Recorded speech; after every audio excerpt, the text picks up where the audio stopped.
Good morning my dear students. आज हम पढ़ेंगे standard 9th chapter number 15 improvement in food resources. ठीक है, अब पहले तो चैप्टर का जो मीनिंग है हम वो जान लेते हैं, उसके बाद हम आगे बढ़ेंगे। तो क्या है improvement in food resources? Improvement मतलब कि कुछ चेंजेस करने के बाद जो भी आप इम्प्रूवमेंट करते हो उसके बारे में आपको बोला गया। आपके नेसेसरी जो चेंजेस करने हैं ना आपको किसी भी चीज़ के अंदर, उसको हम बोलेंगे इम्प्रूवमेंट, राइट। इन फूड रिसोर्सेज, अब फूड रिसोर्सेज मतलब आपको पता है जो आप खाना खाते हो, different types of food resources, vegetables है, फ्रूट्स है, ग्रेन्स, पल्सेस, सीरियल्स, ये सभी जो चीज़ें हैं वो किसके अंदर आएंगी? फूड रिसोर्सेज के अंदर।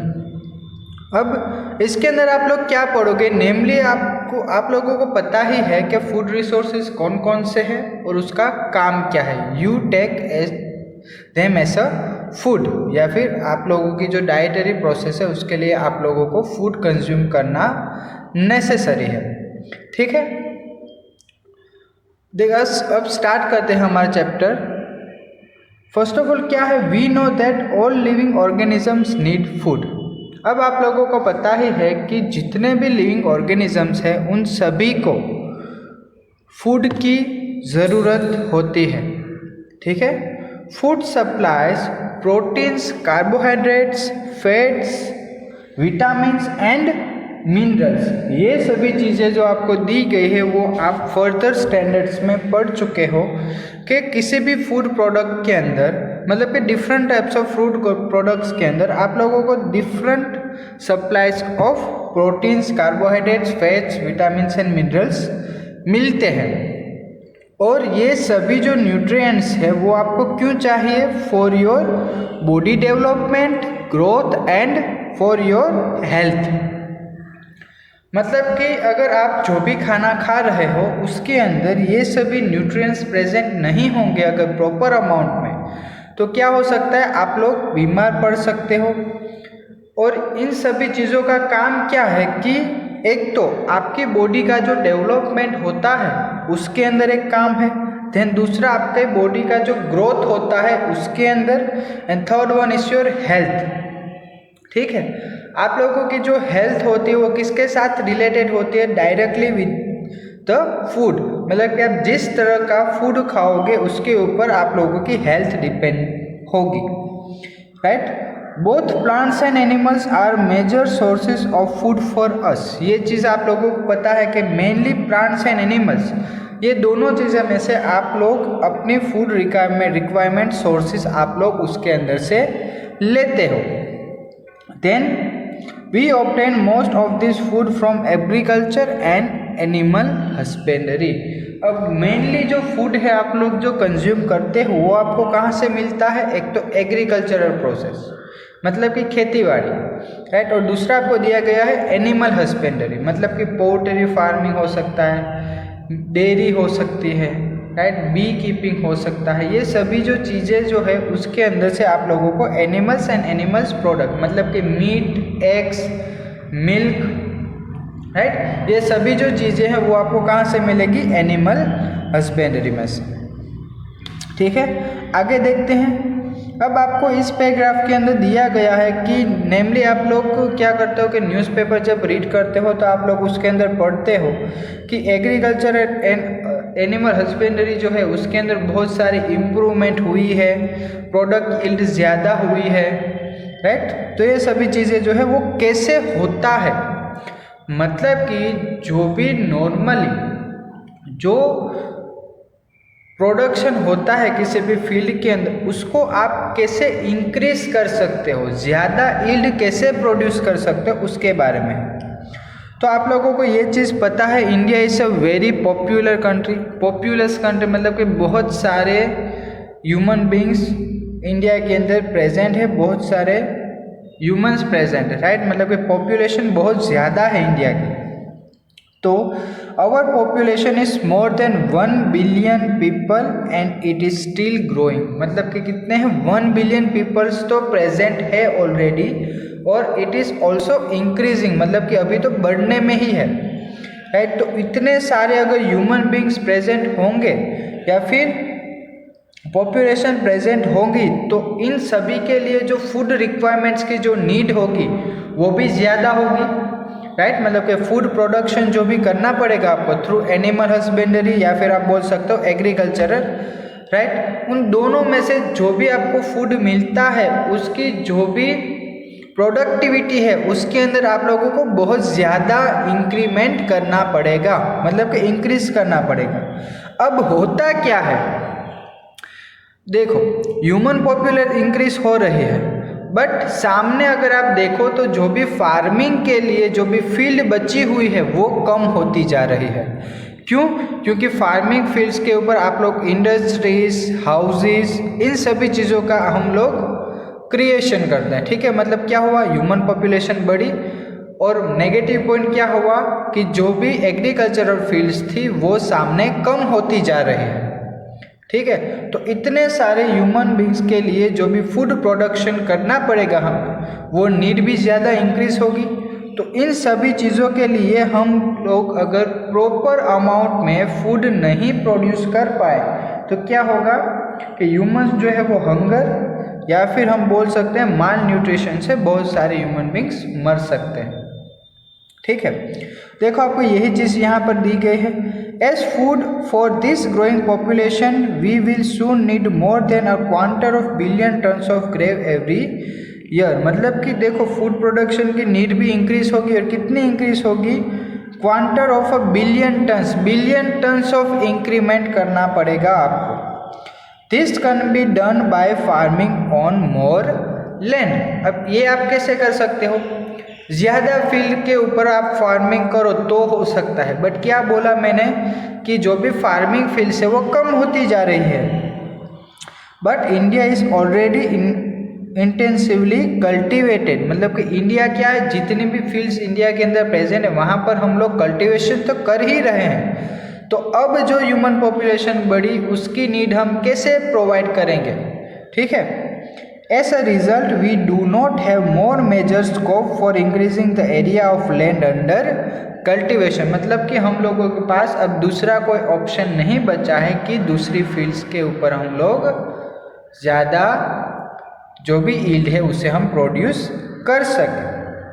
Therefore, it is necessary to increase our production efficiency for both crops and livestock, ठीक है। अब क्या होगा कि इसी वजह से आप लोगों को क्या करना पड़ेगा कि जितनी फील्ड आप लोगों के पास अवेलेबल है उसी के अंदर आप लोगों को क्रॉप्स को ज़्यादा इंक्रीज करना पड़ेगा and live stock in the sense animal husbandry के साथ जो भी रिलेटेड है एनिमल्स उसके बारे में, मतलब कि मीट के लिए या फिर एग्स के लिए जो भी आप एनिमल्स होते हैं उसको आप ग्रो करते हो, ठीक है। तो उसके बारे में आपको दिया गया उसकी प्रोडक्टिविटी इंक्रीज करने के लिए। आगे देखते हैं, यहाँ पर आप लोगों ने ग्रीन रेवोल्यूशन तो वर्ड सुना होगा। ग्रीन रिवोल्यूशन मतलब क्या, तो कि जो भी फूड ग्रेन प्रोडक्शन के लिए जो भी रिस्पॉन्सिबल जो है वो क्या है, revolution. Green revolution in the sense क्या होगा कि जो भी एग्रीकल्चरल फील्ड्स है ना उसके अंदर जो भी ज़्यादा प्रोडक्शन की जो कैपेसिटी हम लोगों ने ग्रो की है उसे हम बोलेंगे ग्रीन रेवोल्यूशन। मतलब कि जिस तरह से नीड इंक्रीज हो रही है फूड की उसी तरह से हम लोग क्या कर रहे हैं कि फूड के प्रोडक्शन में भी ज़्यादा इंक्रीज कर रहे हैं। और दूसरा आपको दिया गया है वाइट रिवोल्यूशन। वाइट रिवोल्यूशन मतलब कि dairy related, milk production related, right. आगे देखते हैं, however this revolution mean that our natural resources are getting used more intensively. मतलब क्या हो रहा है कि हमारे जो भी नेचुरल रिसोर्सेज जो हैं वो कंटिन्यूसली यूज़ हो रहे हैं, जिसकी वजह से क्या होगा कि जो भी नेचुरल रिसोर्सेज है उसे हम डैमेज करेंगे और उसकी जो भी एफिशिएंसी जो है, राइट, नेचुरल रिसोर्सेज की जो भी एफिशिएंसी है उसे हम लोग डिस्टर्ब या फिर डिस्ट्रैक्ट कर रहे हैं। As a result there are more chances of causing damage to our natural resources, right, समझ में आया, to the point of destroying their balance completely. हम लोग क्या करेंगे कि जिस तरह से हम लोग हमारे जो नेचुरल रिसोर्सेज है उसके ऊपर हम डायरेक्टली अफेक्ट कर रहे हैं, तो उसकी वजह से क्या होगा कि जो भी बैलेंस है एनवायरनमेंट में, जो भी बैलेंस साइकिल जो है वो हम डिस्टर्ब कर रहे हैं, ठीक है। Therefore it is important that we should increase food production without degrading our environment and disturbing the balances maintenance. मतलब कि हमें अब क्या करना है कि हमारा जो फूड प्रोडक्शन है उसे हम लोगों को इंक्रीज तो करना है, but without degrading our environment, मतलब कि हमारा जो एनवायरनमेंट है उसको किसी भी तरह से डैमेज पहुंचाया बिगर। एंड दूसरी चीज़ कि जो भी बैलेंस साइकिल जो हमारे एनवायरनमेंट में जो साइकिल्स चल रही है, बैलेंस साइकिल्स, उसमें भी किसी भी तरह का कोई भी बीच में अगर आप बोलो तो किसी भी तरह का नुकसान नहीं होना चाहिए, डिस्टर्ब नहीं होना चाहिए, राइट। आगे देखते हैं। Hence there is a need of substances practices in agriculture and animal husbandry। मतलब कि क्या करना पड़ेगा आपको, जो भी एग्रीकल्चर एंड एनिमल हस्बेंडरी है उसके अंदर आप लोगों को पर्टिकुलर चीज़ें यूज़ करनी पड़ेगी।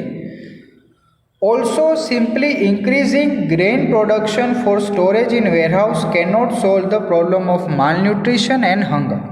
अब आप लोग अगर ऐसा सोचते हो कि जो भी फूड प्रोडक्शन की जो यील्ड है उसे आप लोग अगर किसी भी वेयर हाउस में अगर आप स्टोर करके रखो, राइट, तो वेयर हाउस में अगर आप स्टोर करके रखो तो भी जो भी पॉपुलेशन की जो नीड है उसे आप फुलफिल नहीं कर सकते, ठीक है।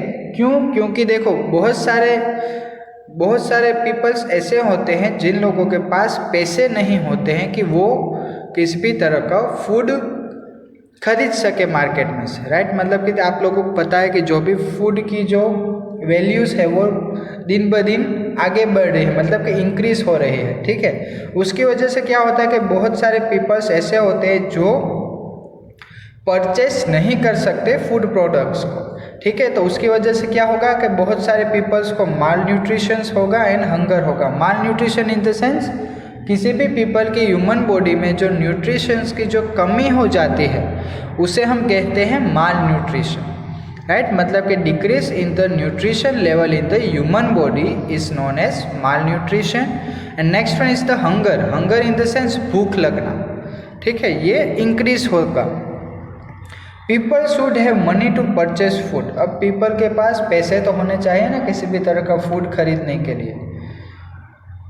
Food security depends on both availability of food and access of it. मतलब कि कितनी अवेलेबिलिटी है, राइट, और कितना एक्सेस हो रहा है, मतलब कि कंज्यूम कितना कर रहे हैं उसके ऊपर डिपेंडेंट होता है। The majority of our population depends on agriculture for their livelihood, right. मतलब कि मेजोरिटी जो भी पॉपुलेशन है इंडिया के अंदर वो किसके ऊपर डिपेंड है, तो एग्रीकल्चर के ऊपर। Increasing the incomes of people working in agriculture is therefore necessary to combat the problems of hunger, right? Scientific management practices should be undertaken to obtain higher yields for farmers। मतलब कि बहुत सारे scientific experiments होने चाहिए जिसकी वजह से farmers को ज़्यादा प्रॉफिट हो, मतलब कि कम फार्म के अंदर वो ज़्यादा प्रोडक्टिविटी या फिर ज़्यादा यील्ड ग्रो कर सके। उसके लिए साइंटिफिकली, राइट, साइंटिफिकली जो भी क्रॉप्स में जो इम्प्रूवमेंट करना है वो ज़्यादा हो सके, राइट।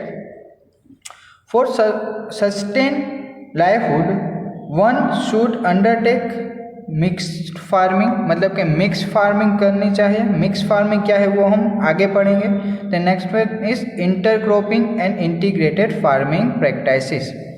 मतलब कि ये तीनों चीज़ें होनी चाहिए, in mixed farming, intercropping and integrated farming practices. ये तीनों चीज़ें मैं आपको जब आगे टॉपिक जो हमारे है उसके अंदर आएगा तब मैं आप लोगों को डिटेल में समझाऊंगा। For example combine agriculture with livelihood, poultry and fishes, bee keeping, इन सभी में भी आप लोगों को इंक्रीज करना पड़ेगा। तो हमारा जो यहाँ तक था वो हमारा इंट्रोडक्शन था इस चैप्टर के बारे में। हमारा जो नेक्स्ट लेक्चर है उसके अंदर हम लोग देखेंगे improvement in crop yields. Thank you. Good morning my dear students. आज हम पढ़ेंगे इम्प्रूवमेंट इन क्रॉप यील्ड्स। अब देखो, नॉर्मली आप लोगों को पता है, ये चीज़ आप आगे पढ़ चुके हो कि different types of food materials में से आप लोगों को डिफरेंट टाइप्स ऑफ न्यूट्रिएंट्स मिलते हैं। ठीक है, न्यूट्रिएंट्स कौन कौन से हो सकते हैं? Carbohydrates, proteins, fats, vitamins and minerals. This all are the nutrients which are required for your growth, development and for your health. Right, ये आप फर्दर जो क्लासेस थे आपके, उसके अंदर आप लोग पढ़ चुके हो। अब एक चीज़ क्या है कि different types of food products के अंदर different types of nutrients present होते हैं। मतलब कि अगर आप कोई भी एक चीज़ खाओ तो उसके अंदर से आप लोगों को सब न्यूट्रिएंट्स मिल जाए, ऐसा ज़रूरी नहीं है। अलग अलग फूड खाना पड़ेगा आपको जिसके अंदर different types of nutrients present होते हैं। ठीक है, तो देखो आप लोगों को फर्स्ट ऑफ ऑल पहले यहाँ पर एग्जाम्पल्स भी दिए गए हैं आपको सीरियल्स। राइट, सीरियल्स के बारे में आपको दिया गया है। Cereals such as wheat, rice, maize, millets and sorghum provides us carbohydrates. मतलब कि ये सभी जो सीरियल्स प्रेजेंट है, राइट, मतलब कि जो जितने भी सीरियल्स प्रेजेंट है उसके अंदर से आप लोगों को क्या मिलेगा? Carbohydrates for your energy. Right, carbohydrates for energy requirement. समझ में आया? अब pulses like gram, black gram, green gram, pigeon pea, lentil, उन सभी में से आपको क्या मिलेगा? प्रोटीन्स मिलेंगे। राइट, मतलब कि सीरियल्स में से आपको क्या मिलता है? कार्बोहाइड्रेट्स। प्रोटीन्स किस में से आपको मिलेगा? From the pulses. ठीक है, then oil seeds. Oil seeds में से आपको क्या मिलेगा? Fats. Right, oil seeds including soybean, groundnut, then sesame, castor, mustard, linseed and flowers provide us with necessary fats. इन सभी चीज़ों में से आपको क्या मिलेगा? फैट्स मिलेंगे। राइट, आगे देखते हैं वेजिटेबल्स, स्पाइसेस एंड फ्रूट्स। इन सभी चीज़ों में से आपको क्या मिलेगा? Vitamins and minerals. Right, in addition to small amount of proteins, carbohydrates and fats. और आपको जो भी वेजिटेबल्स, फ्रूट्स एंड स्पाइसेस हो गए, उनमें से आपको विटामिन्स एंड मिनरल्स तो मिलेंगे ही, but small amount of carbohydrates, proteins and fats are also present. Right, in addition to these food crops, fodder crops like burnt seam, oats and Sudan grass are raised as food for the livestock। मतलब ये सभी चीज़ें तो हमने क्या बोली कि human beings के बारे में, बट एनिमल्स जो होते हैं उन सब को भी ये चीज़ें चाहिए होंगी न्यूट्रिएंट्स के लिए, और वो आप लोग किस में से प्रोवाइड करोगे? For the food crops. Right, या फिर जो भी फोडर क्रॉप्स होते हैं। राइट, मतलब कि जो घास चारे के लिए जो क्रॉप्स यूज होते हैं ना, उसके बारे में, उनके अंदर भी ये सभी चीज़ें प्रेजेंट होनी चाहिए। ठीक है, अब हम लोग इस टॉपिक में आगे बढ़ने से पहले मैं आप लोगों को एक छोटा सा 2 मिनट का वीडियो बताना चाहता हूँ, जिसके अंदर आप लोग समझ जाओगे कि इम्प्रूवमेंट ऑफ क्रॉप। राइट, मतलब कि किस तरह से आप किसी भी क्रॉप में इम्प्रूवमेंट कर सकते हो। ठीक है, fuels the human body? What is that one thing we work for? What is that thing living organisms cannot survive without? Yes, it's food. And where do you think we get food from? Plants and animals? Yes, both these provide us with food, and food in turn gives us energy. How do we get food for ourselves? Do plants grow by themselves? Or is it that animals wander about and provide us with the food we need for living? As we know, this isn't really the case. We grow plants and rear animals to get our basic requirements of food. Growing plants is better known as agriculture, and rearing of animals is known as animal husbandry. Now let me ask you an important question. People speak of improving agriculture and animal husbandry. They also talk of techniques that help us increase productivity of the land. Rich fodder is provided to animals so that they give more milk. What are all these efforts aiming at? What is the need to do so? The answer is pretty simple. We need to improve our food resources in order to meet the growing needs of human beings. We also need to remain healthy and strong with a better supply of nutrients. Better? Increasing needs? What am I exactly hinting at? It is quite known to us that the number of human beings is on the rise daily. The demand for food is ever increasing. In such a situation, what do? Can we keep cutting down trees for food? Do we have enough land for cultivation? The answer is a big no. So what is the only way out? We can use intensive techniques of agriculture and cattle rearing. What do I mean by intensive? We use a small land to its fullest. We have several crops grown in a span of 1 year. We also add nutrients and reuse the same piece of land. But wait, haven't we already begun all this? Aren't humans creating techniques to have an intensive yield from a piece of land? Yes, we are, but even after such techniques, we are not able to provide enough for the growing population. There is shortage of food and other resources. People are poor and cannot afford to buy the grains stored in our granaries. Let us look at the other side as well. Aren't we damaging the environment while we are using a piece of land several times? Fertilizers damage the crops and the organisms in the soil. Other intensive techniques too damage the environment. What will we be learning in the topic improvement of food resources? We would mainly be looking at improving food production, but at the same time, not damaging the environment. तो हम लोगों ने जो video देखा उसके अंदर से आप लोगों को इजीली समझ में आ चुका होगा कि क्यों हमें क्रॉप को इम्प्रूवमेंट करना पड़ेगा, ठीक है। तो अब आप लोगों को एक दूसरी चीज़ भी पता है कि अगर जो भी हम लोग एग्रीकल्चरल मतलब कि खेतीबाड़ी जो होती है उसके अंदर आप लोगों को मेन इम्पोर्टेंट चीज़ क्या होती है, सनलाइट, ठीक है। मतलब कि अगर प्लांट जो है वो फोटोसिंथेसिस की प्रोसेस करेगा तो ही वो फ्रूट प्रोड्यूस कर पाएगा और खुद का ग्रोथ कर पाएगा। अगर प्लांट्स को प्रॉपर अमाउंट में सनलाइट नहीं मिली तो क्या होगा कि प्लांट फोटोसिंथेसिस नहीं कर पाएगा, और अगर प्लांट ने फोटोसिंथेसिस नहीं किया तो वो फूड प्रोडक्शन भी नहीं कर पाएगा।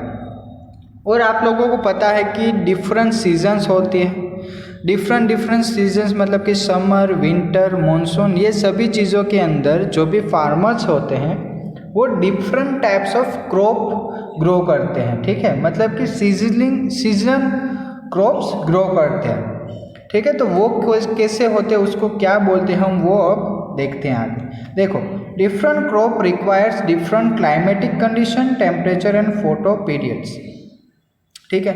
देखो, डिफरेंट टाइप्स ऑफ क्रॉप्स होते हैं, उन लोगों को डिफरेंट क्लाइमेटिक कंडीशन चाहिए होगी। मतलब कि कुछ क्रॉप्स ठंडे वातावरण में होते हैं, कुछ क्रॉप्स जो होते हैं उसको थोड़ा सा वार्म एटमॉस्फेयर चाहिए होगा या फिर टेम्परेचर ज़्यादा चाहिए होगा, ठीक है।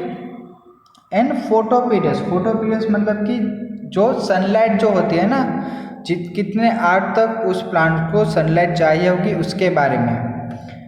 For their growth and completion of their life cycle, मतलब कि प्लांट्स को खुद की लाइफ साइकिल कंप्लीट करने के लिए, मतलब कि जर्मिनेशन ऑफ सीड्स से लेकर वो जो भी फूड प्रोड्यूस करता है या फिर ऐसा फोडर्स के लिए जो यूज़ होता है तब तक की जो फुल प्रोसेस है, मतलब कि जो उसकी लाइफ साइकिल है उसको कंप्लीट करने के लिए उनको ये डिफरेंट कंडीशंस की ज़रूरत पड़ती है।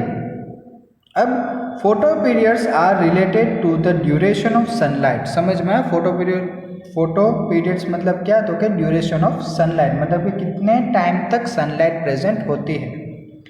Growth of plants and flowering are dependent on sunlight, ठीक है। मतलब कि किसी भी प्लांट्स का जो ग्रोथ है वो एंड जो भी फ्लावरिंग प्लांट्स है, राइट, वो किसके ऊपर डिपेंडेंट होगा, सनलाइट के ऊपर। As we all know, plants manufacture their food in sunlight by the process of photosynthesis, मतलब कि अगर प्लांट्स को अगर फूड प्रोड्यूस करना है, राइट, तो वो कैसे करेगा, by the process of photosynthesis.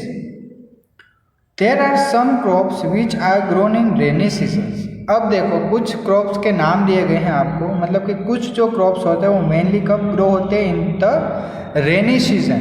तो रेनी सीजन में जो क्रॉप्स ग्रो होते हैं उसका सीजनिंग नेम्स भी आपको दिया गया है यहाँ पर। तो उसका नाम क्या होगा, called the kharif season, right, मतलब कि kharif season from the month of June to October, right, मतलब कि जो रेनी सीजन होती है उसको क्या हम बोलते हैं, खरीफ सीजन बोलते हैं, जो होता है from the June to the October.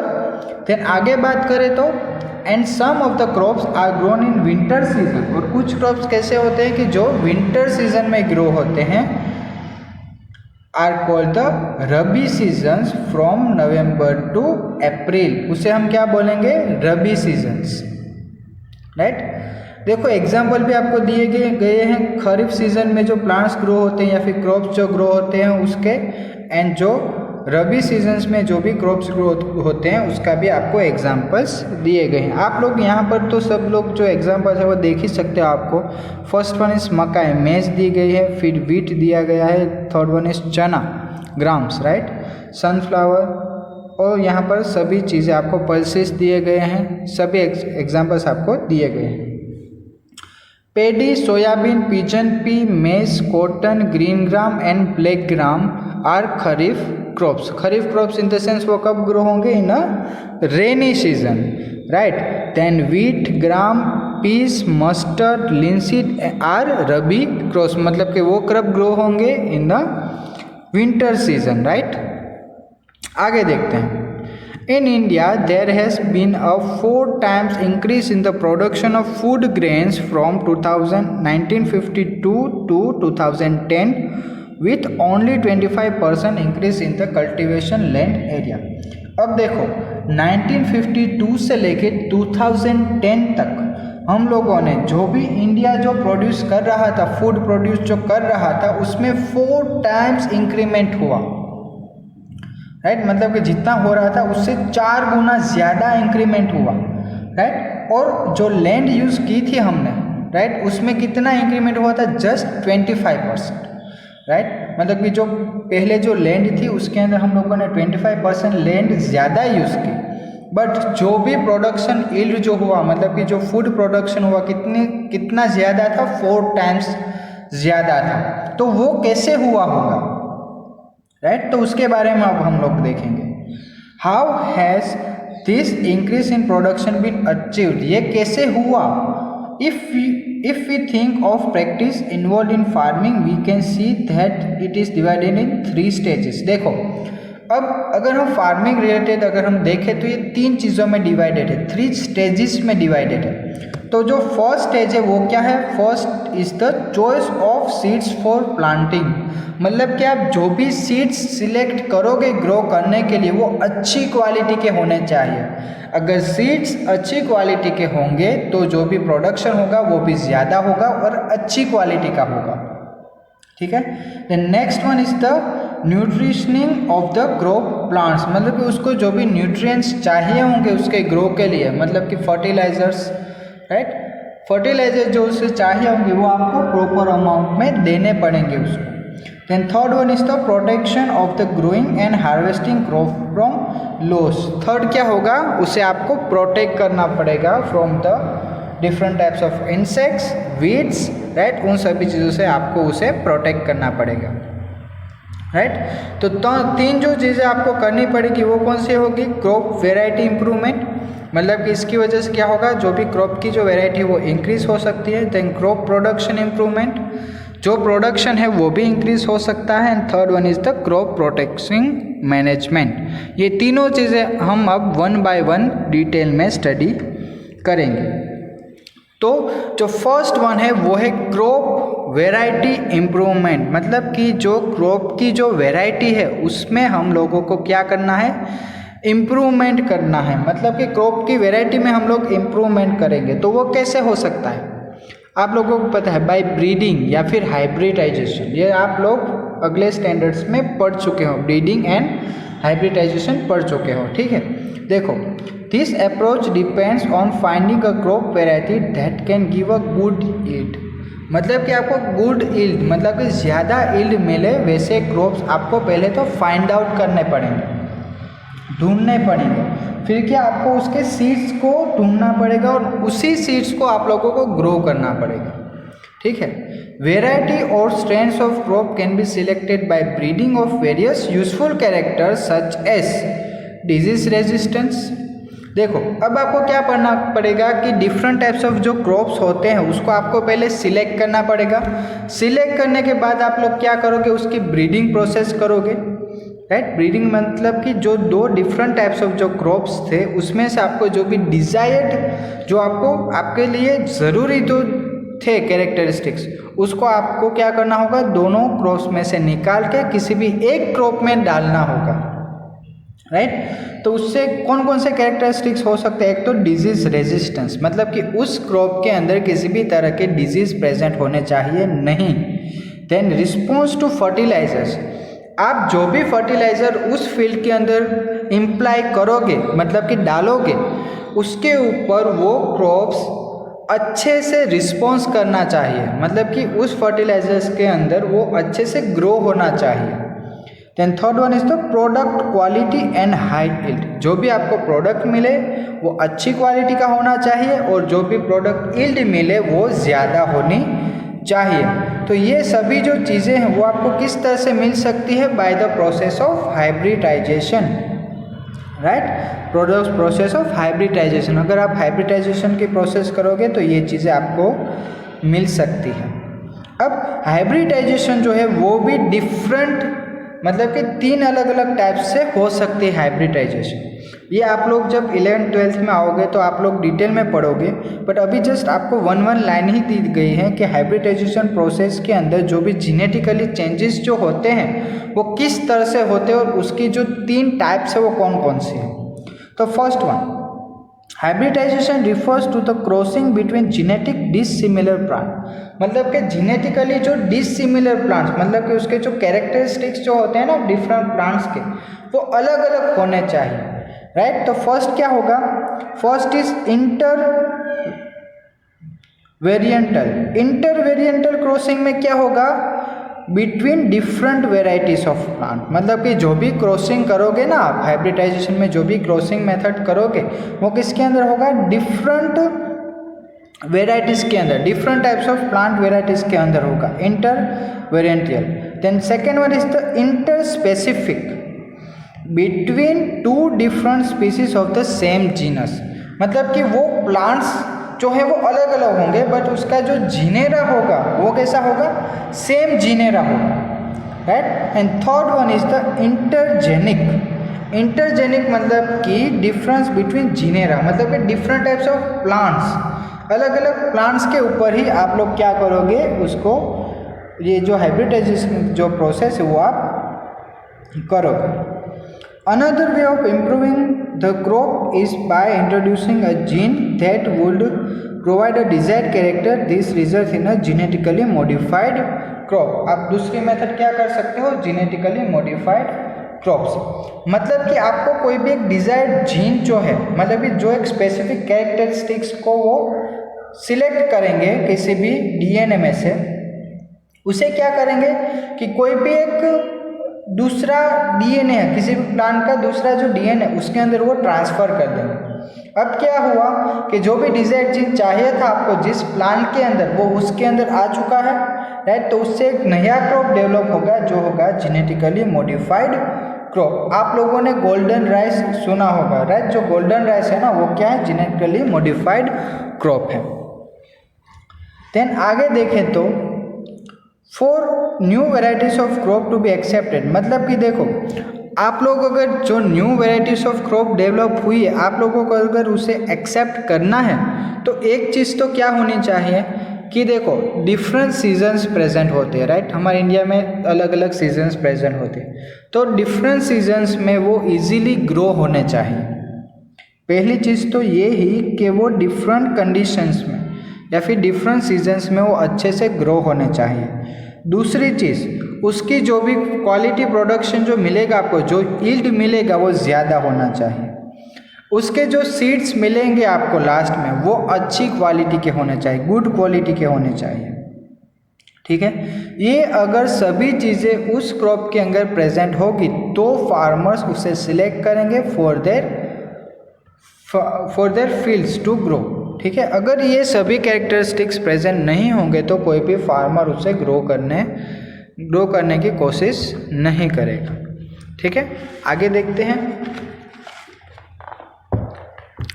Okay, next आपको दिया गया है cultivation practices and crop yield are related to weather.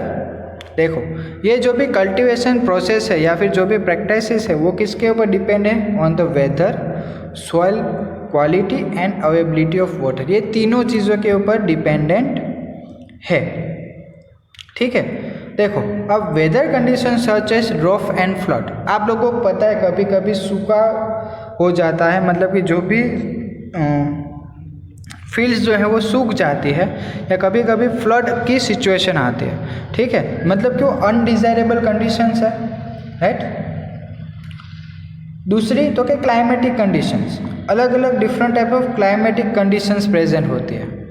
Then third one आपको दिया गया है कि जो भी फील्ड है जो आपने सिलेक्ट की है उसके अंदर ज़्यादा सैलिनिटी प्रेजेंट, मतलब कि खारस वाली ज़मीन, ज़्यादा सॉल्टीनेस प्रेजेंट है उस सॉइल के अंदर। ठीक है, तो वहाँ पर भी वो क्रॉप्स इजीली ग्रो हो सके, उस टाइप के क्रॉप्स को आपको पहले तो ग्रो करना होगा, तो ही क्या होगा कि फार्मर्स उसे सिलेक्ट करेंगे। ठीक है, अब कुछ फैक्टर्स देखेंगे जो इन सभी वैरायटी ऑफ जो चीज़ें हैं इम्प्रूव करने के लिए, उसके कुछ फैक्टर्स देखते हैं जो किस तरह से इसके ऊपर रिस्पॉन्सिबल या फिर अफेक्ट करते हैं उसके बारे में। ठीक है, तो सबसे पहला जो है वो है higher yield. Higher yield in the sense जो भी प्रोडक्शन होगा ना, जो भी प्रोडक्शन होगा मतलब कि जितने परसेंटेज में जो प्रोडक्शन हो रहा था उसके अंदर ज़्यादा इंक्रीमेंट आना, मतलब कि इंक्रीज होना।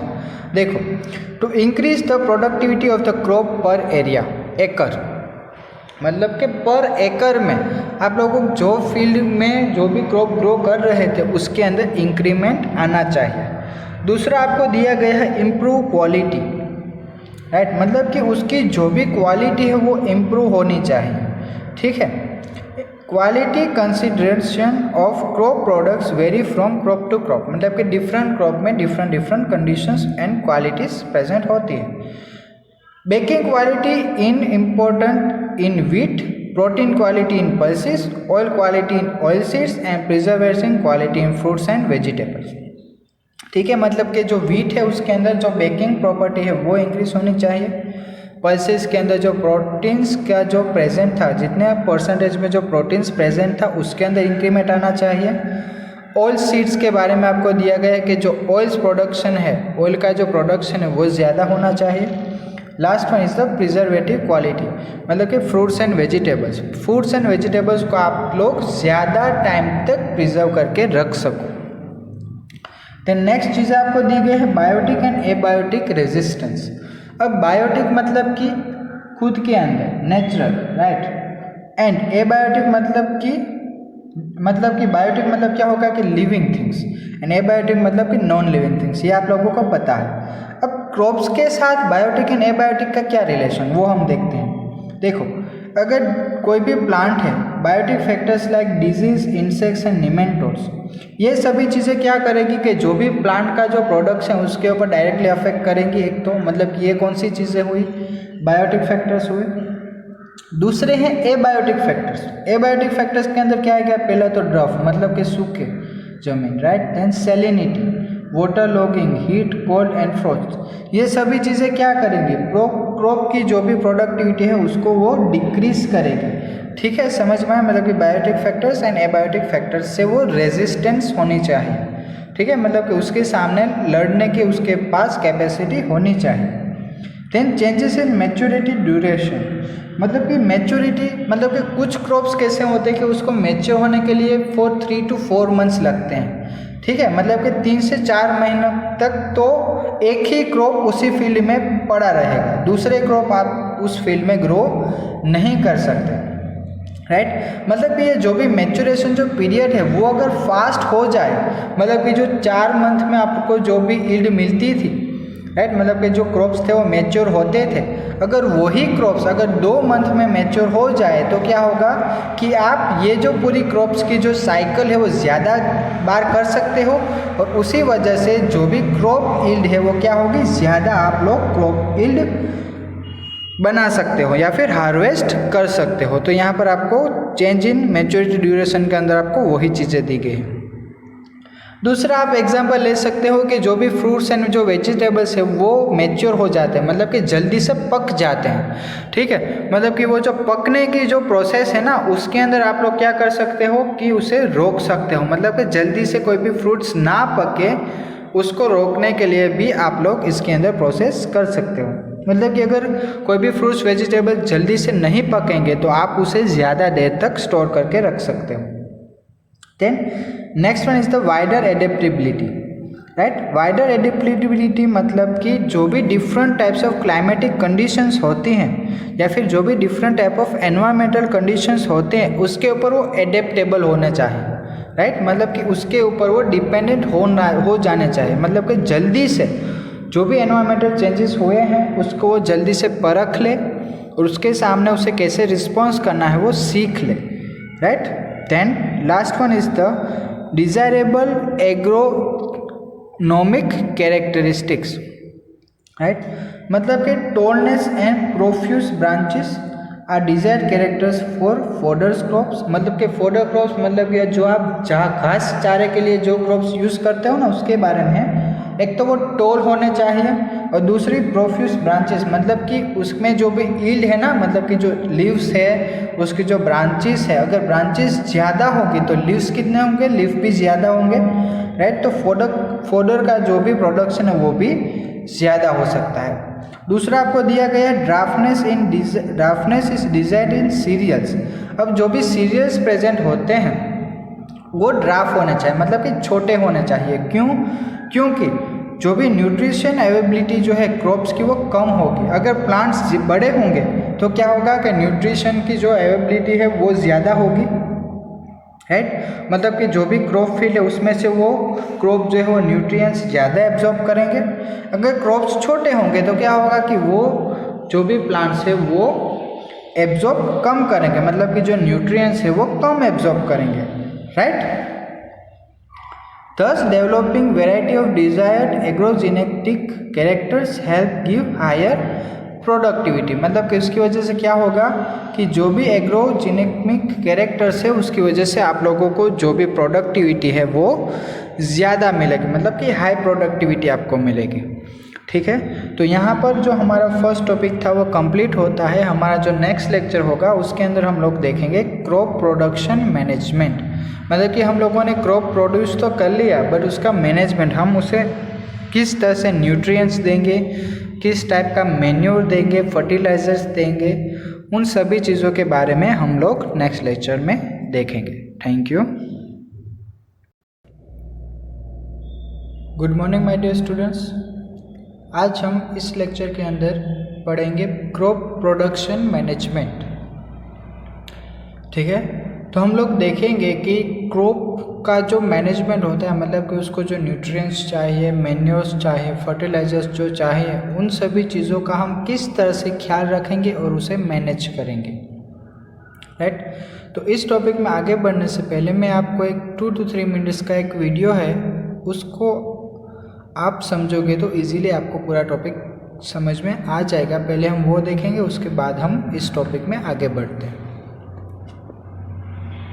Is production of crops a very easy practice? Can I just buy a piece of land and begin farming?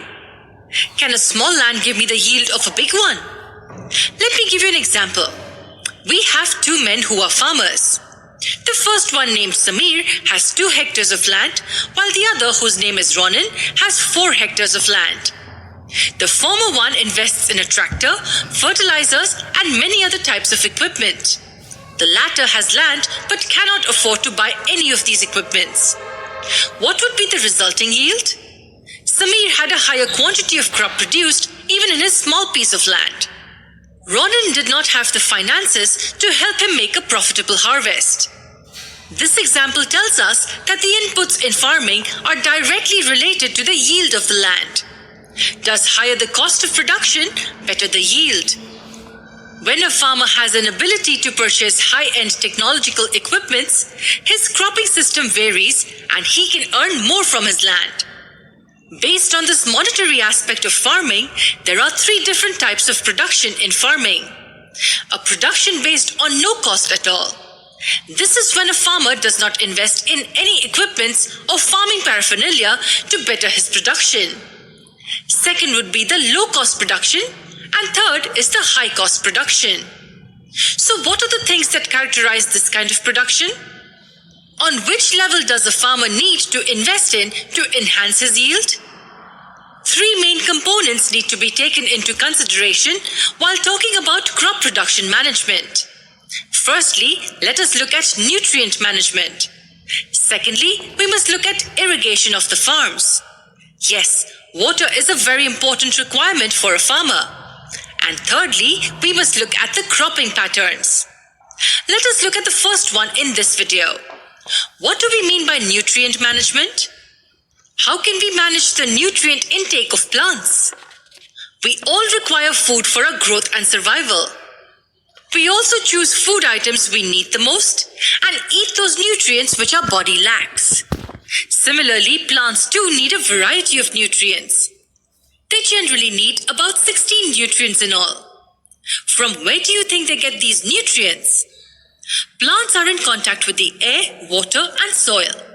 It must be these very places which provide them with nutrients. If that is so, what nutrients do you think air will provide plants with? We have studied in lower grades that plants require both oxygen and carbon dioxide. These nutrients are provided to the plants by air. What about water? Take a guess. Let me give you a hint. These are the components that make the water molecule. Hydrogen, oxygen. Yes, H2O tells us that water provides plants with hydrogen and oxygen. Let us look at soil. Soil provides plants with many nutrients. Some of them are required in large quantities by plants, while some are required in smaller quantities. The ones which are required in larger quantities are called as macronutrients, while the smaller quantity ones are called as micronutrients. Nitrogen, phosphorus, potassium, calcium, magnesium, and sulfur are the macronutrients, while iron, manganese, boron, zinc, copper, molybdenum, and chlorine are micronutrients. So how can we enhance crop production? We must first see to it that the plants get all these nutrients. If nutrients are deficient, then the plant is susceptible to many diseases and it can affect growth as well as their reproduction. तो dear students, आप लोगों ने video के अंदर तो देख ही लिया होगा कि किस तरह से क्रॉप प्रोडक्शन मैनेजमेंट की प्रोसेस होती है, राइट। उसके अंदर हम लोगों ने न्यूट्रिशन मैनेजमेंट भी देख लिया है। तो भी हम एक बार फिर से जो आपकी एनसीईआरटी में जो दिया गया उसके बेसिस पर हम लोग एक बार देख लेते हैं। फर्स्ट ऑफ ऑल तो क्या दिया गया है कि in India as in many other agricultural based countries farming ranges from small to very large farm. मतलब कि देखो, अलग अलग फील्ड्स होते हैं। इन द सेंस कुछ फील्ड जो होती है वो बड़ी होती है, कुछ फील्ड्स छोटी होती है, ठीक है। मतलब कि ऐसा नहीं है कि जिन लोगों के पास ज़्यादा फील्ड है वो ज़्यादा यील्ड प्रोडक्शन करता है। कुछ लोग ऐसे भी होते हैं जो कम थोड़ी फील्ड होते हैं बट प्रोडक्शन यील्ड ज़्यादा होता है, ठीक है। मतलब कि अगर हम एकर्स के ऊपर देखें तो प्रोडक्शन यील्ड ज़्यादा हो सकती है। अब वो डिपेंडेंट किसके ऊपर है? अवेबिलिटी ऑफ लैंड, मतलब कि ज़्यादा लैंड या फिर कम लैंड के ऊपर। दूसरा तो क्या, money.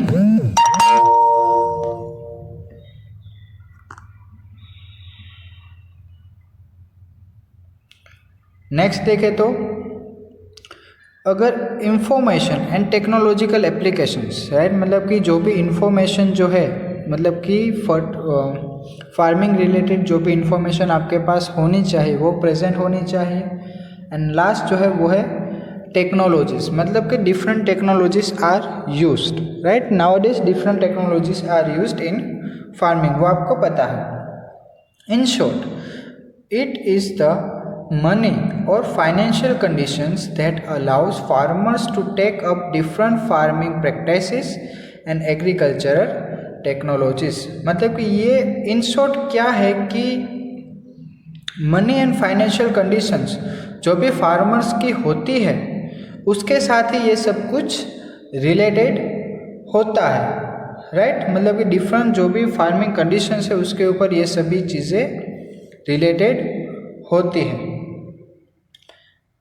There in a correlation between higher inputs and yield, मतलब कि हायर इनपुट्स एंड यील्ड, मतलब कि जो भी यील्ड मिलती है आपको लास्ट में वो किसके साथ बेसिकली रिलेटेड होता है, तो इनपुट्स के साथ। मतलब कि आप जिस तरह से इनपुट डालोगे उस तरह से आपको आउटपुट मिलेगा, राइट। दस the farmer purchasing capacity for inputs decides cropping system and production practices, मतलब कि अगर जो भी फार्मर है उसके पास कितना मनी है, मतलब कि परचेस करने की जो कैपेसिटी उसकी होती है, right.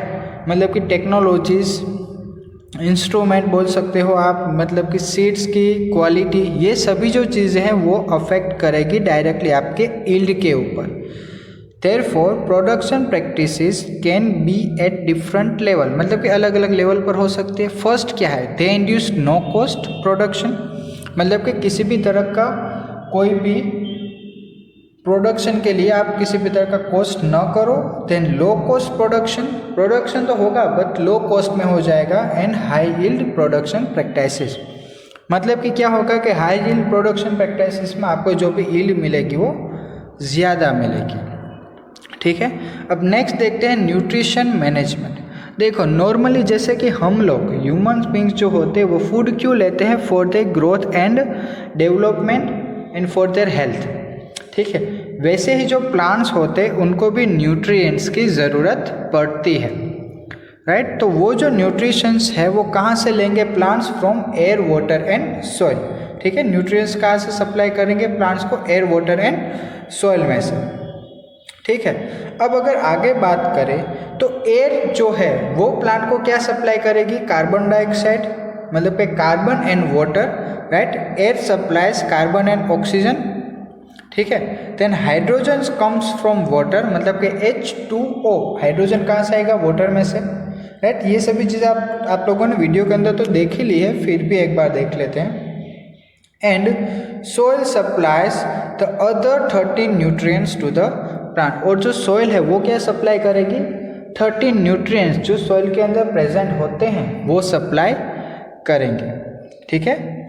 Among this some are required in large quantities and are therefore called macro nutrients, मतलब कि कुछ न्यूट्रिएंट्स ऐसे होते हैं जो प्लांट्स को ज़्यादा अमाउंट में चाहिए, उस न्यूट्रिएंट्स को हम बोलेंगे मैक्रो न्यूट्रिएंट्स।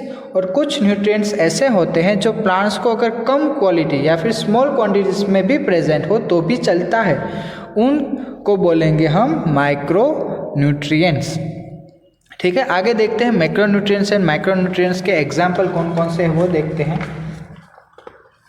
ओके, तो आप इस टेबल के अंदर देख सकते हो एयर जो है वो क्या देगा, कौन कौन से न्यूट्रिएंट्स देगा, कार्बन एंड ऑक्सीजन देगा। Then water, hydrogen and oxygen देंगे। एंड सोइल के बारे में मैक्रो न्यूट्रिएंट्स कौन कौन से हैं, nitrogen, phosphorus, potassium, calcium, magnesium, sulphur, ये सभी जो चीज़ें हैं वो कौन सी हैं, macro nutrients. And micro nutrients में कौन कौन से आएंगे, iron, magnesium, boron, zinc, copper, molybdenum and chlorine, ये सभी जो चीज़ें हैं वो किसके अंदर आएंगी, माइक्रो न्यूट्रिएंट्स के अंदर, राइट। अगर इन सभी न्यूट्रिएंट्स में से अगर कोई भी न्यूट्रिएंट्स की अगर प्लांट्स के अंदर डेफिशिएंसी होगी, मतलब कि प्रॉपर अमाउंट में अगर प्रेजेंट नहीं होंगे, तो क्या हो सकता है कि प्लांट्स की जो रिप्रोडक्शन की जो कैपेसिटी है उसमें कुछ भी डिफ़िकल्टी आ सकती है। देन प्लांट का ग्रोथ में भी डिफ़िकल्टी आ सकती है। फिर प्लांट की जो ससेप्टिबिलिटी है, मतलब कि किसी भी डिजीज़ के सामने लड़ने की जो कैपेसिटी है प्लांट्स की, वो भी कम हो सकती है, ठीक है।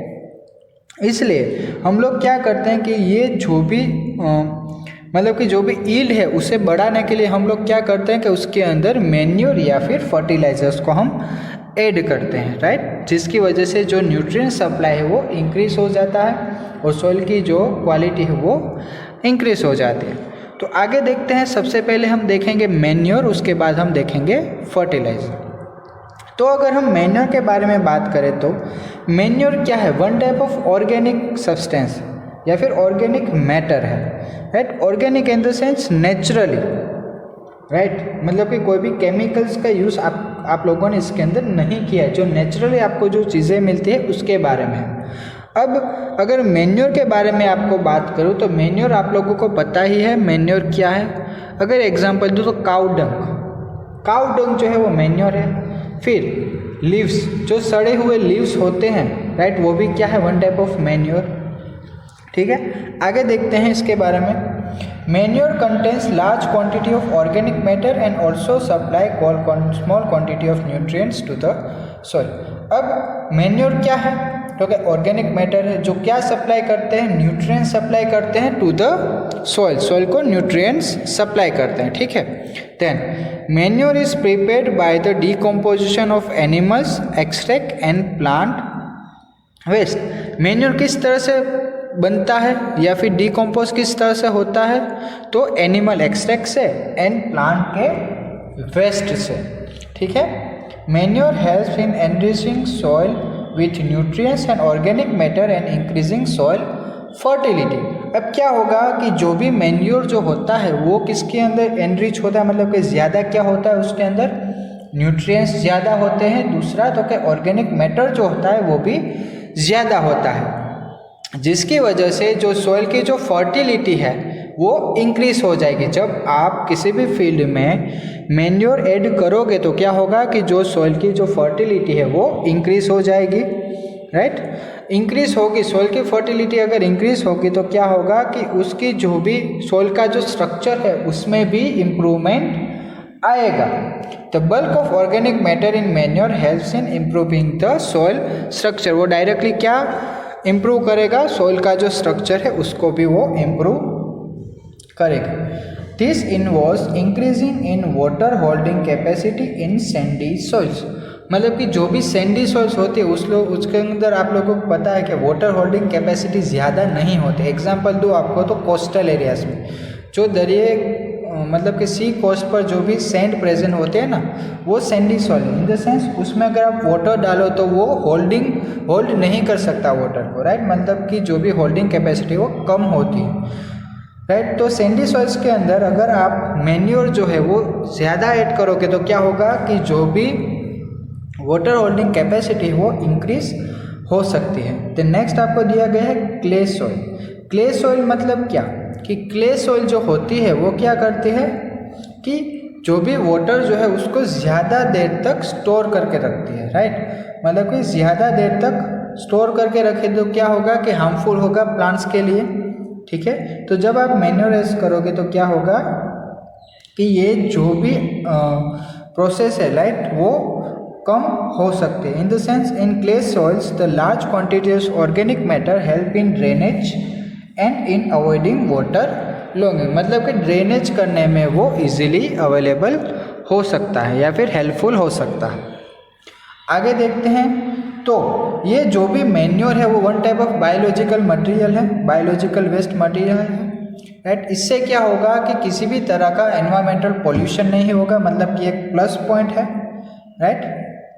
और आगे देखें तो क्या होता है कि मैन्योर हमें बनाने के लिए हम यूज़ क्या करते हैं, बायोलॉजिकल वेस्ट मटेरियल का यूज़ करते हैं। ठीक है, मतलब कि क्या होगा कि जो भी वेस्ट मटेरियल है, बायोलॉजिकल वेस्ट मटेरियल जो है जो डिग्रेड हो सकता है उसका ही हम यूज़ करके क्या करते हैं, तो हम मैन्योर प्रोड्यूस करते हैं। और वो जो मैन्योर प्रोड्यूस करते हैं वो डिफरेंट टाइप ऑफ मैन्योर हो सकता है। एक तो है कंपोस्ट एंड दूसरा है वर्मी कंपोस्ट। ठीक है, तो देखते हैं कंपोस्ट क्या है और वर्मी कंपोस्ट क्या है। तो आप यहाँ पर देख सकते हो कंपोस्ट एंड वर्मी कंपोस्ट। तो कंपोस्ट मीन्स क्या होगा कि नेचुरली जो भी काऊ का जो एक्सट्रैक्ट होता है, मतलब कि cow dung, vegetable waste, animals का waste, domestic waste, sewage waste, ये सभी जो वेस्ट मटेरियल जो होते हैं ना, उसको अगर आप डिकम्पोज कर दो, मतलब कि एक खड्डा करो बड़ा सा, राइट, बड़े से खड्डे में ये सभी जो चीज़ें हैं उसको आप डाल दो और बहुत टाइम के लिए उसे वैसे ही रहने दो, तो क्या होगा कि वो डिकम्पोज हो जाएगा, डिग्रेड हो जाएगा, राइट। वो जो डिग्रेड मटेरियल होगा उसे हम बोलेंगे कंपोस्टिंग, मतलब कि वन टाइप ऑफ मैन्योर। ठीक है, और the compost is rich in organic matter and nutrients. और ये जो भी कंपोस्ट होगा वो किसके अंदर एनरिच होगा, तो ज़्यादा से ज़्यादा उसके अंदर न्यूट्रिएंट्स प्रेजेंट होंगे एंड ऑर्गेनिक मैटर भी प्रेजेंट होगा। अगर हम वर्मी कंपोस्ट के बारे में बात करें तो आप लोगों को पता होगा कि जो अर्थवर्म होते हैं ना, अर्थवर्म्स, वो क्या करते हैं कि जो भी प्लांट्स के जो प्रोडक्शन है या फिर प्लांट यील्ड है उसमें ज़्यादा वो इम्प्रूव करते हैं। मतलब कि जिस भी क्रॉप्स के पास अर्थवर्म प्रेजेंट होता है ना सॉइल के अंदर, वो सॉइल की फर्टिलिटी को ज़्यादा इंक्रीज करते हैं। कैसे? क्योंकि सॉइल के अंदर जो भी न्यूट्रिएंट्स हैं, जो वेस्ट मटेरियल्स प्रेजेंट होता है ना, अर्थवर्म उसे एंगल्फ करेंगे, मतलब कि खाएंगे और क्या करेंगे, उसको इनऑर्गेनिक में से ऑर्गेनिक में कन्वर्ट करेंगे। मतलब कि न्यूट्रिएंट्स अवेलेबिलिटी जो है प्लांट्स के लिए उसके अंदर वो इम्प्रूवमेंट करेंगे, इंक्रीज करेंगे, राइट। तो इस टाइप का जो भी होगा उसे हम बोलेंगे vermi compost. Compost is also prepared by using earthworm to hasten the process of decomposition of plants and animal refuse. मतलब कि जो भी animal waste and plant waste जो होते हैं, राइट, उसको डिकम्पोज करने की जो प्रोसेस है उसके लिए हम वर्मी कंपोस्ट का यूज़ कर सकते हैं। मतलब कि अर्थवर्म का यूज़ कर सकते हो और जो अर्थवर्म जो उसका वेस्ट बाहर निकालेगा वो क्या होगा, vermicompost. Then green manure. Green manure in the sense normally एक चीज़ दी गई है आपको कि अगर कोई भी क्रॉप सीड्स है, मतलब कि आप किसी भी चीज़ को अगर आप ग्रो कर रहे हो, उसके वो जो ग्रो कर रहे हो उसके बाजू में आप कुछ ऐसे सीड्स डाल दो, कुछ दूसरे प्लांट्स के सीड भी आप उसके अंदर ऐड कर सकते हो, ठीक है। तो क्या होगा कि जो प्लांट्स को जो न्यूट्रिएंट्स चाहिए थे वो तो ले ही लेंगे प्लांट्स में से, बट उसके पास जो दूसरे प्लांट्स जो दूसरे आप लोगों ने ग्रो किए हैं उसके अंदर क्या होगा कि वो जो न्यूट्रिएंट्स चाहिए उसको वो ही लेंगे, सब न्यूट्रिएंट्स को एब्जॉर्ब नहीं करेंगे, ठीक है। तो देखो आपको दिया गया है, prior to the sowing of crop seeds some plants like sunhemp और guar are grown and then multiplied by plowing them into the soil. These green plants thus turn into green manure which helps in enrich the soil in nitrogen and phosphorus. मतलब कि वो किसकी availability बढ़ाएंगे, nitrogen and phosphorus की जो availability है plants के लिए उसके अंदर वो इंक्रीमेंट करेंगे, इंक्रीज करेंगे, ठीक है। आगे देखते हैं फर्टिलाइजर्स। फर्टिलाइजर्स आप लोगों को पता ही है, फर्टिलाइजर्स क्या करते हैं, कॉमर्शियली यूज़ होते हैं फर्टिलाइजर्स इन द फार्म्स या फिर फील्ड्स के अंदर। फर्टिलाइजर्स क्या सप्लाई करता है, नाइट्रोजन, फॉस्फोरस एंड पोटेशियम, ठीक है। मतलब कि urea, nitrogen, phosphorus and potassium को वो ऐड करते हैं। फिर वो क्या होते हैं कि they are use to ensure good vegetative growth, मतलब कि लीव्स, ब्रांचेस एंड फ्लावर्स का जो ग्रोथ है उसे इंक्रीज करने के लिए यूज़ होता है।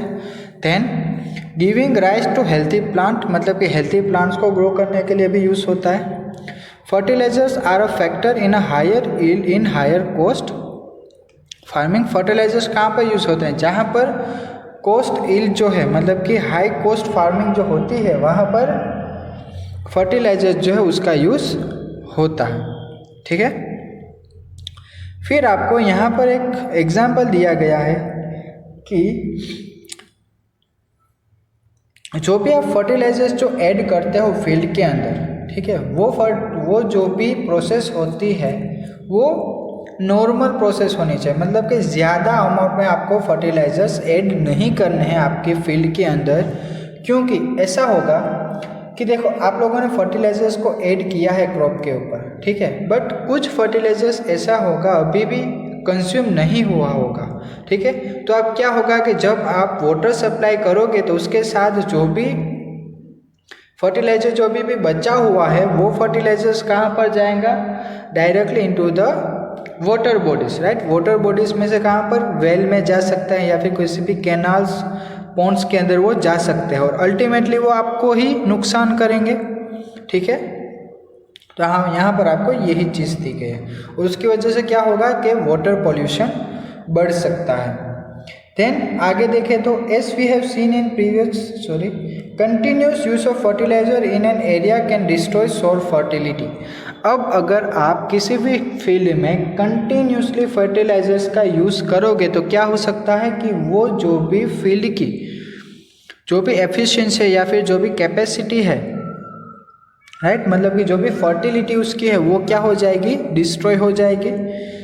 अब आपको आगे दिया गया है कि माइक्रो ऑर्गेनिज्म जो प्रेजेंट होंगे, मतलब कि जिस भी फील्ड में ज़्यादा फर्टिलाइजर्स प्रेजेंट होगा वहाँ पर उस सॉइल में जो भी माइक्रो ऑर्गेनिजम्स जो यूज़फुल है प्लांट्स के लिए वो भी ग्रो नहीं हो पाएंगे, डिस्ट्रॉय हो जाएंगे, मर जाएंगे, किल हो जाएंगे। ठीक है, मतलब कि आप कर क्या रहे हो, शॉर्ट टर्म बेनिफिट्स।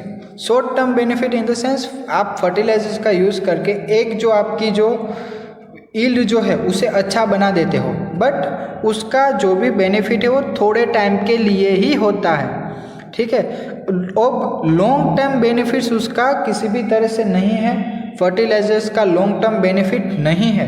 बट अगर आपको लॉन्ग टर्म बेनिफिट चाहिए तो आपको मैन्योर यूज़ करना पड़ेगा। ठीक है, यहाँ पर दिया गया आपको short term benefits of using fertilisers, short term benefits है, right, and long term benefits of using manure for maintenance soil fertility have been considered while aiming the option yield of crop production। समझ में आया? अब आगे देखें तो आप लोगों को यहाँ पर दिया गया है कि आप लोग फर्टिलाइजर्स तो यूज़ करते हो, मतलब फर्टिलाइजर। तो डियर स्टूडेंट्स, आप लोगों ने वीडियो के अंदर तो देख ही लिया होगा कि किस तरह से क्रॉप प्रोडक्शन मैनेजमेंट की प्रोसेस होती है, राइट। उसके अंदर हम लोगों ने न्यूट्रिशन मैनेजमेंट भी देख लिया है। तो भी हम एक बार फिर से जो आपकी एनसीईआरटी में जो दिया गया है उसके बेसिस पर हम लोग एक बार देख लेते हैं। फर्स्ट ऑफ ऑल तो क्या दिया गया है कि in India as in many other agricultural based countries farming ranges from small to very large farm. मतलब कि देखो अलग अलग फील्ड्स होते हैं, इन द सेंस कुछ फील्ड जो होती है वो बड़ी होती है, कुछ फील्ड्स छोटी होती है। ठीक है, मतलब कि ऐसा नहीं है कि जिन लोगों के पास ज़्यादा फील्ड है वो ज़्यादा यील्ड प्रोडक्शन करता है। कुछ लोग ऐसे भी होते हैं जो कम थोड़ी फील्ड होते हैं बट प्रोडक्शन यील्ड ज़्यादा होता है। ठीक है, मतलब कि अगर हम एकर्स के ऊपर देखें तो प्रोडक्शन यील्ड ज़्यादा हो सकती है। अब वो डिपेंडेंट किसके ऊपर है, अवेबिलिटी ऑफ लैंड, मतलब कि ज़्यादा लैंड या फिर कम लैंड के ऊपर। दूसरा तो क्या, मनी।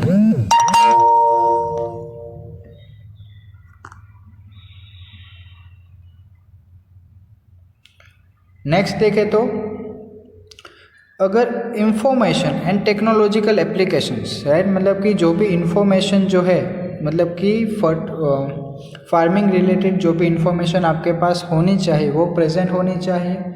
एंड लास्ट जो है वो है टेक्नोलॉजीज, मतलब कि different technologies are used, right. Nowadays different technologies are used in farming, वो आपको पता है। In short, it is the money